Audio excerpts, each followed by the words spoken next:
Hello ছাত্রছাত্রীরা, আশা করি তোমরা সবাই ভালো আছো। আজ আমি দশম শ্রেণীর ফার্স্ট সামেটিভের 2024-এর ম্যাথমেটিক্সের প্রশ্ন উত্তর নিয়ে আলোচনা করব, যেটা ডালকোলা হাই স্কুল এবং উত্তর ডালকোলা হাই স্কুলে এসেছিল। তো বেশি কথা না বলে আমি শুরু করছি। দেখো, এখানে প্রথমে কি বলেছে, বন্ধনীর মধ্যে থেকে সঠিক উত্তরটি বেছে নিয়ে লেখো। 1.1-এর প্রশ্ন বলেছে কি 5 বছরে আসল ও সুদের অনুপাত 10:3 হলে বার্ষিক সুদের হার কত হবে। তো দেখো অঙ্কটা আমি কীভাবে করেছি। তো সুদের হার বের করলাম। সুদের হার বের করার সূত্র হচ্ছে I/100/PT। তো I হচ্ছে 3, 100, PT কাটাকাটি করছি, 0 0 কেটে গেল, 5 দুগুণে 10, 3 দুগুণে 6, 6%।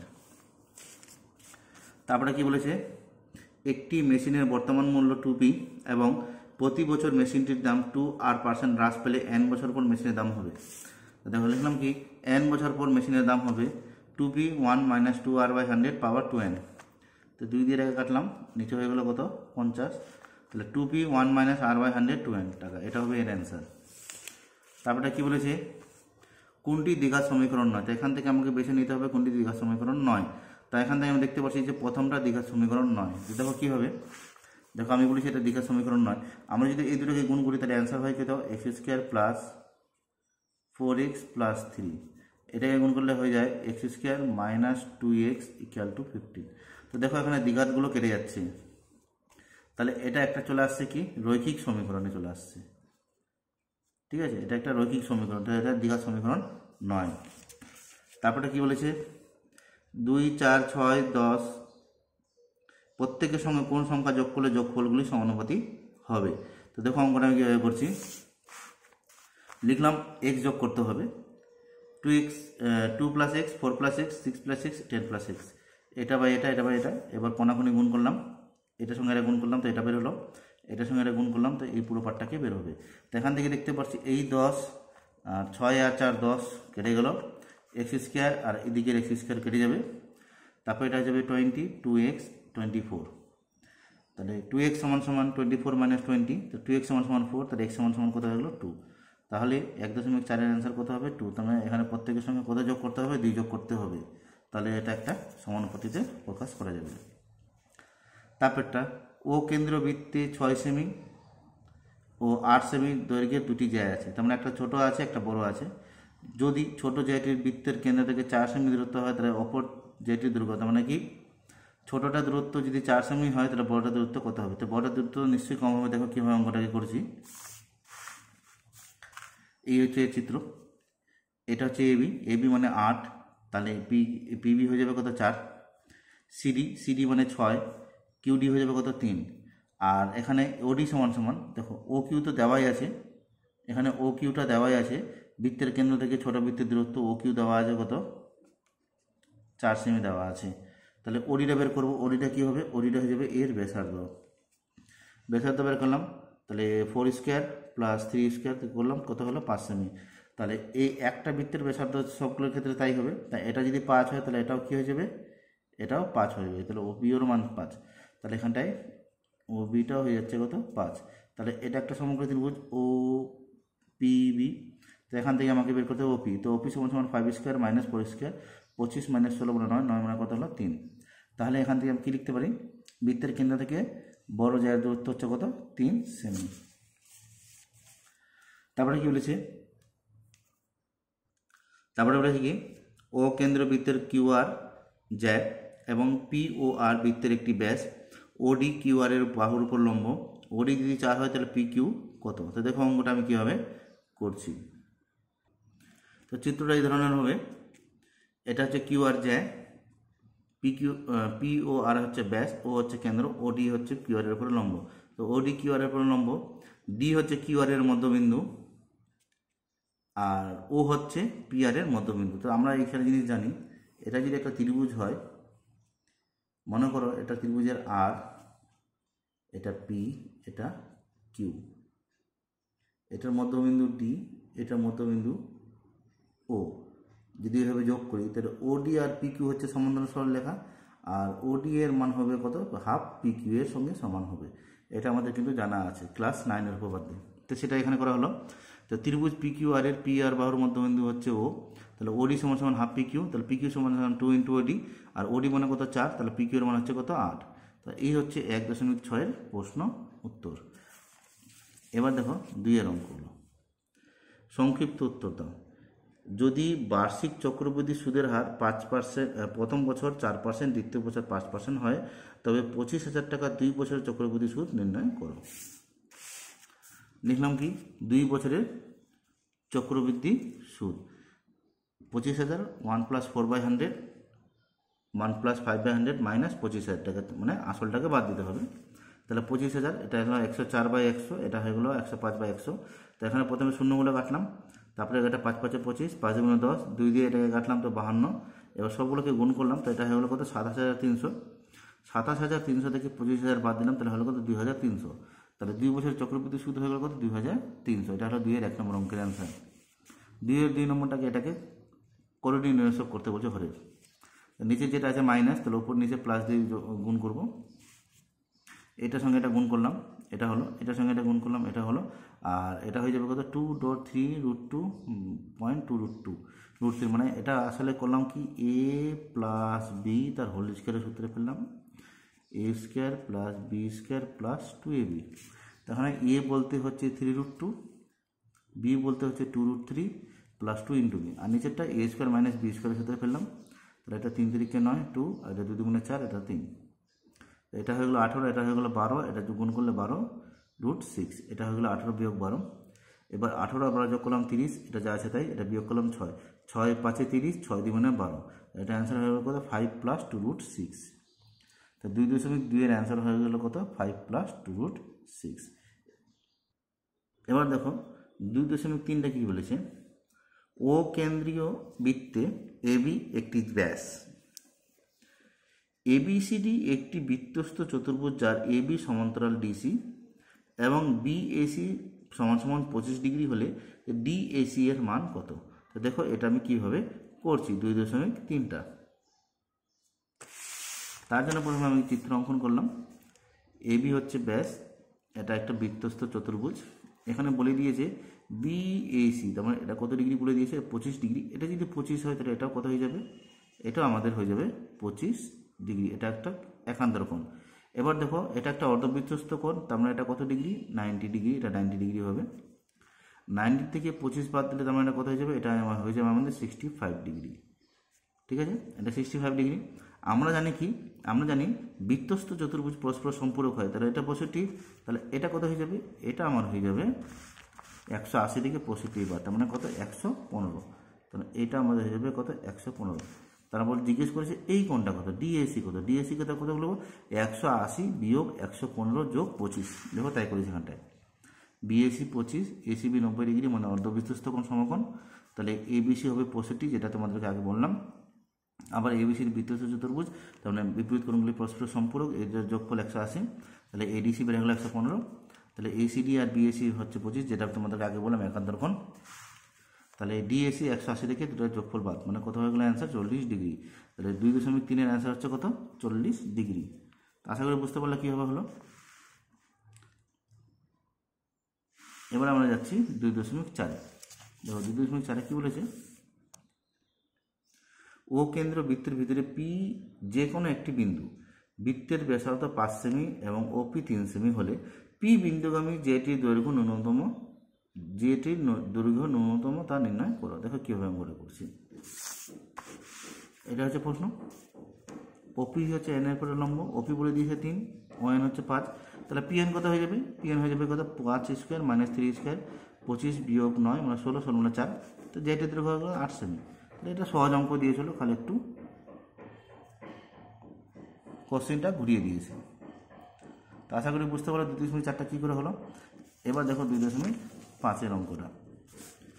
একটি ঘরের দুটি সংলগ্ন দেওয়ালের দৈর্ঘ্য যথাক্রমে 12 সেমি, 12 মিটার ও 8 মিটার। ঘরটির উচ্চতা 4 মিটার হলো ঘরটির মেঝের ক্ষেত্রে, ঘরটির মেঝের ক্ষেত্রে হলো 12 × 8, ঘরটির মেঝের 12 × 8 মানে কত 96 বর্গ মিটার। এটা হলো 2.5-এর অঙ্ক। তারপর দেখো 3 নম্বরটা কী বলেছে, রহমত চাচা একটি বাড়ি তৈরি করার জন্য বার্ষিক 12% সরল সুদের হারে 2,40,000 টাকা ব্যাংক থেকে ধার নেন। ধার নেওয়ার 1 বছর পর তিনি বাড়িটি প্রতি মাসে 5200 টাকা ভাড়া দেন।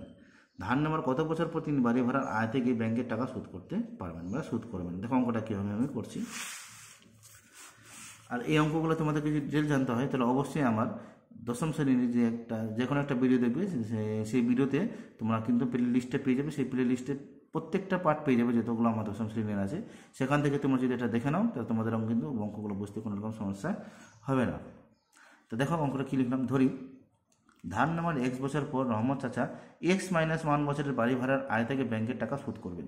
তার মানে ধার নিয়েছে x বছরের জন্য, আর x-1 বছরের বাড়ি ভাড়ার টাকা দিয়ে মানে ব্যাংকের টাকা শোধ করবেন। কারণ কি বলতো, যদি ধার নেয় 10 বছরের জন্য তাহলে 1 বছর লাগে বাড়ি বানাতে, তাহলে 1 বছর বাদ হবে।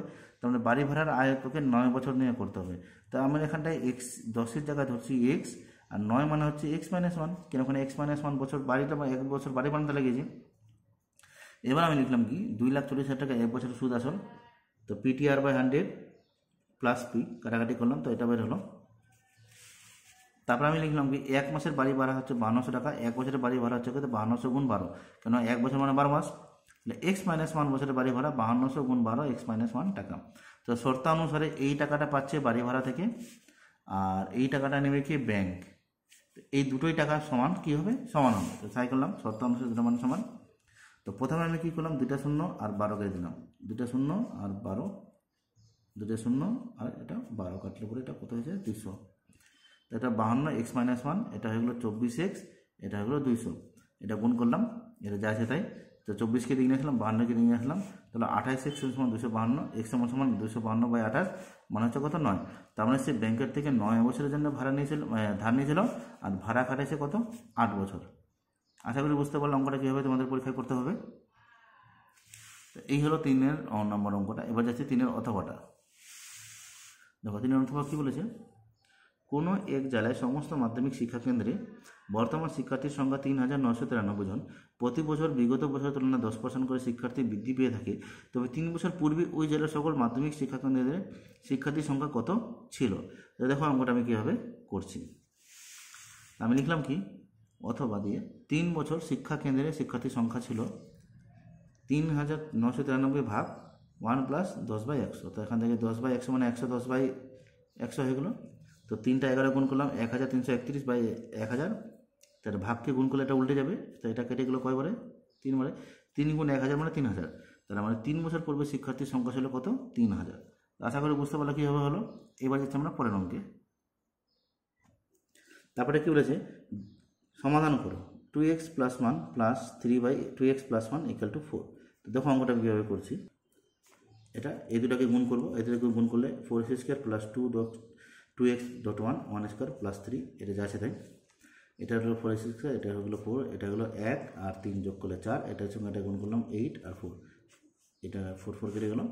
তাহলে 4x² + 4x - 8x, 4x² - 4x = 0। এখানে 4x কমন নিলাম, x - 1 = 0, তাহলে 4x = 0, তাহলে x = 0, অথবা x - 1 = 0, x = 1। তো নির্ণয় সমাধান x = 0 আর 1, অথবাটা এটাকে সমাধান করতে হবে। এটা যা আছে তাই, প্লাসটাকে দিয়েছিলাম মাইনাস, এটা যা আছে তাই। এটা লসাগু করলাম, তাহলে এটা a + b + x, এটা x, এটা x হয়ে যাবে। এটা এখানে a + b + x। এবার দেখতে পাচ্ছি এখানে x থেকে x চলে যাবে, তাহলে -a + b, এটা a + b সাজিয়ে লিখলাম। এটা লসাগু করার পর এটা আসছে, এখানে a + b, এখানে a + b কেটে গেল। 1 দিয়ে গুণ করলে এটাই হয়। নিচেটাকে গুণ করছি আমরা, x আর x x², b আর x bx, আর ax ax। আচ্ছা এবারে কোনাকুনি গুণ, এটার সঙ্গে গুণ করলে এটাই -1 দিয়ে গুণ করলে -ab, -ab কে দিকে আসলাম তো +ab। তাহলে এখানে x কমন গুলো, তাই x + b, এখান থেকে a কমন গুলো x + b, এটা হয়ে গেলো কত x কমন চলে যাবে কত x + b, এটা হয়ে যাবে x + a। তার মানে x + b = 0 হয়, আর x + a = 0, তাহলে x এর মান হয়ে গেলো -b, আর একটা হয়ে গেলো -a। তো নির্ণয় সমাধান x এর মান -b আর একটা -a।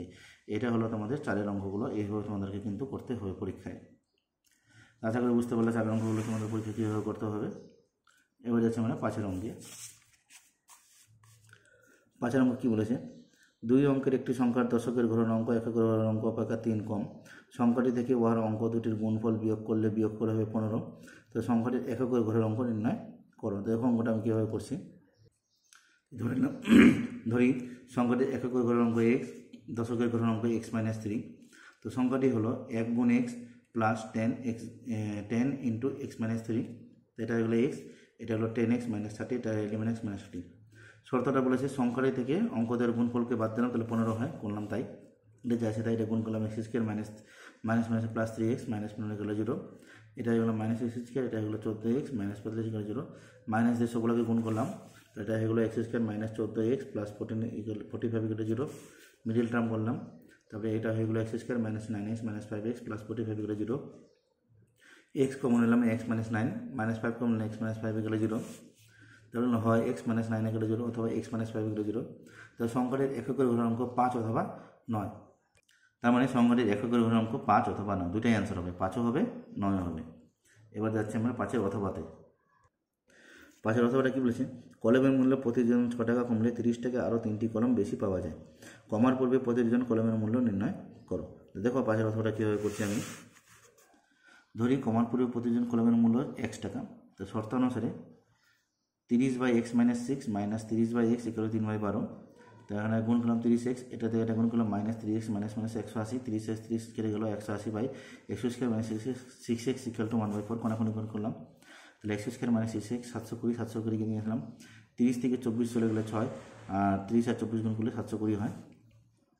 তাহলে এটা x square minus 30x minus মাইনাসে প্লাস 24x মাইনাস 720 গেলো 0। তাহলে এক্স কমন গেলো এক্স মাইনাস 30, এখানে 24 কমন গেলো এক্স মাইনাস 30 গেলো 0। এক্স মাইনাস 30 কমন গেলো এক্স প্লাস 14 গেলো 0। তাহলে এক্স মাইনাস 30 গেলো 0, এক্স গেলো 30, অথবা এক্স প্লাস 24 গেলো এক্স গেলো মাইনাস 24, যাহা অগ্রাহ্য। কমার পূর্বে প্রতিজন কলমের মূল্য ছিল কত, 30 টাকা। তো এটা হলো 5-এর অথবা অঙ্কটা। এবারে যাচ্ছে আমরা 6-এর অঙ্কে। 6-এর অঙ্ক, যদি এ বি সি ডি কলমের সমন্বয়বর্তী হয় তাহলে দেখাও যে A square minus B square C square minus D square সমান সমান B square minus C square তার আবার হোল স্কোয়ার। তো দেখো অঙ্কটা কীভাবে করছি। এ ইস টু বি সমান সমান বি ইস টু সি সমান সমান C is two D equal to K ধরে, তাহলে A by B by C by D সমান সমান কে। সি মানে ডি কে, বি মানে সি কে, সি মানে আবার ডি কে, তাহলে ডি কে আর ডি কে, তাহলে ডি কে স্কোয়ার সি বি মানে এ মানে হচ্ছে বি কে, তাহলে বি কে, তো বি এর মান ডি কে স্কোয়ার ইন্টু কে মানে ডি কে কিউব, তাহলে এ এর মান D K cube. Left hand side A square minus B square C square মানে ডি স্কোয়ার গুণ করতে হবে।